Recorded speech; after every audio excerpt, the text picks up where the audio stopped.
Shalom, selamat berjumpa kembali dengan firman Tuhan yang diperuntukkan untuk hari ini. Tetapi sebelumnya, marilah kita berdoa. Allah Bapa, kami sungguh bersyukur karena Tuhan sudah mengaruniakan hari baru buat kami. Dan betapa kami sungguh bersyukur Tuhan mau menyapa kami dalam hidup kami lewat firman-Nya. Urapi pakai hambanya dalam kelemahannya, dan biarlah firman-Mu hidup dalam hidup kami, dalam nama Yesus. Amin. Saudara-saudara yang dikasihi di dalam Kristus Yesus, firman Tuhan untuk kita diambil dari Wahyu 3 ayat yang ke-19 yang berbunyi, barang siapa kukasihi, ia kutegur dan kuhajar. Sebab itu relakanlah hatimu dan bertobatlah. Sejauh demikian firman Tuhan, kita yang berbahagia adalah orang yang mendengarkannya, memelihara dan melaksanakan dalam hidup kita hari lepas sehari. Saudaraku, kasih adalah sifat dasar Allah sendiri. Bahkan Allah sesungguhnya adalah kasih itu sendiri. Dan yang menjadi sasaran kasih Allah, kitalah umat manusia dan seluruh ciptaan Tuhan tersebut. Saudaraku, dan karena Allah adalah kasih, maka kita umat tebusannya juga harus hidup dalam kasih. Karena kita telah lahir mengenal kasih Allah, bahkan Tuhan peliharakan dengan kasih-Nya selama kita hidup.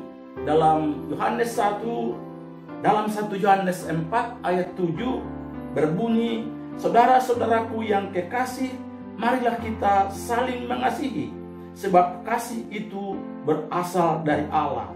Dan setiap orang yang mengasihi lahir dari Allah dan mengenal Allah. Betapa indahnya dan menyenangkan, saudaraku, jika keluarga kita, gereja kita, masyarakat di sekitar kita, dan seluruh umat manusia ini hidup saling mengasihi. Tetapi yang menarik bagi saya dalam teks kita ini, bahwa kata kasih itu, di mana tadi dikatakan kukasihi, berarti Allah mengasihi kita, itu berhubungan erat dengan kata kutegor dan kuhajar. Artinya berhubungan dengan pengajaran dan pendisiplinan. Sekali lagi, kasih itu sejalan, berhubungan erat dengan kata kutegor dan kuhajar. Hal inilah yang sangat sulit dimengerti oleh manusia pada zaman now. Mereka beranggapan bahwa kasih harus diperlihatkan dengan lemah lembut, dan itu boleh. Dan perbuatan yang hanya menyenangkan saja, padahal kasih itu secara jelas diungkapkan firman Tuhan tadi sejalan dengan apa? Teguran dan pengajaran atau pendisiplinan. Bukankah dalam Alkitab diungkapkan adanya anak-anak yang tidak dididik dan ditegur oleh ayahnya, seperti Adonia, putranya Daud? Dalam 1 Raja-Raja 1 ayat 6 berbunyi, selama hidup Adonia, itu maksudnya anak Daud, ayahnya maksudnya Daud, belum pernah menegur dia dengan ucapan, mengapa engkau berbuat demikian? Dan akhirnya saudaraku tahu, Adonia mengkudeta Raja Daud yang adalah ayahnya sendiri. Dan kita tahu juga Eli, seorang imam besar Israel. Dan firman Tuhan katakan dalam 1 Samuel 3, 13, 14 berbunyi, aku akan menghukum keluarganya untuk selamanya karena dosa yang telah diketahuinya, yakni bahwa anak-anaknya telah menghujat Allah. Tetapi ia, maksudnya Eli, tidak memarahi mereka. Dan saudaraku, sangat miris. Imam besar yang begitu agung, begitu mulia, anaknya brengsek. Tidak hanya brengsek, koruptor, tukang begal. Sangat mengejutkan. Inilah orang-orang, saudaraku, yang anak-anaknya tidak diajari, tidak disiplinkan, tidak ditegur, walaupun mungkin mereka sangat mengasihinya. Itu saudara-saudara yang dikasihi, mari kita sebagai anak-anak Tuhan, sebagai keluarga besar di dalam Tuhan, saling hidup dalam kasih, karena itu memang ajaran Tuhan. Tapi juga apa? Mau saling menegur dan juga saling menasihati dan saling mengajar satu dengan yang lain. Memang benar saudaraku, seperti yang saya sudah ungkapkan tadi, bahwa manusia tidak suka dengan teguran dan tindakan pendisiplinan meski itu bertujuan mulia. Teguran dan tindakan pendisiplinan lebih sering menyebabkan kekecewaan, sakit hati, dan mudah untuk putus asa. Tetapi sesungguhnya kasih itu justru apa? Mendidik, mengubahkan, bukan membiarkan. Salomo berkata dalam Amsal 27 ayat 5, lebih baik teguran nyata-nyata daripada kasih tersembunyi. Disinilah saudaraku letaknya seni kasih ilahi itu. Allah rupanya mau menolong kita agar kita semakin memahami tentang kasih yang sesungguhnya itu lewat apa?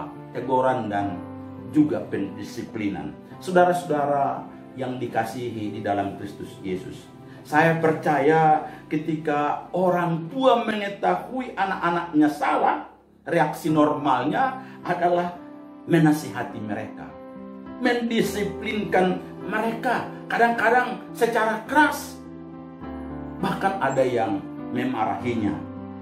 Saudaraku, Allah juga demikianlah terhadap kita, anak-anak yang dikasihinya. Saat Ia tahu kita salah, Allah tidak segan-segan untuk menasihati, bahkan menghukum kita. Itu adalah tanda Ia sungguh mengasihi kita. Kasih saudaraku bukan membela yang salah.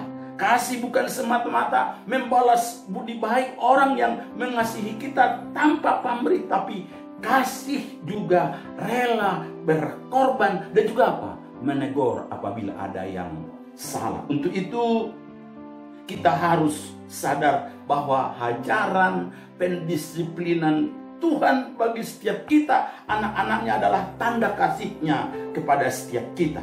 Selain itu dalam Ibrani pasal 12 ayat 6 berbunyi, karena Tuhan menghajar orang yang dikasihinya dan Ia menyesah orang yang diakuinya sebagai anak. Artinya saudaraku, jika Tuhan tidak menegur kita lagi, Allah tidak mendisiplinkan kita lagi, itu artinya kita adalah anak-anak gampang, bukan anak sejati Allah.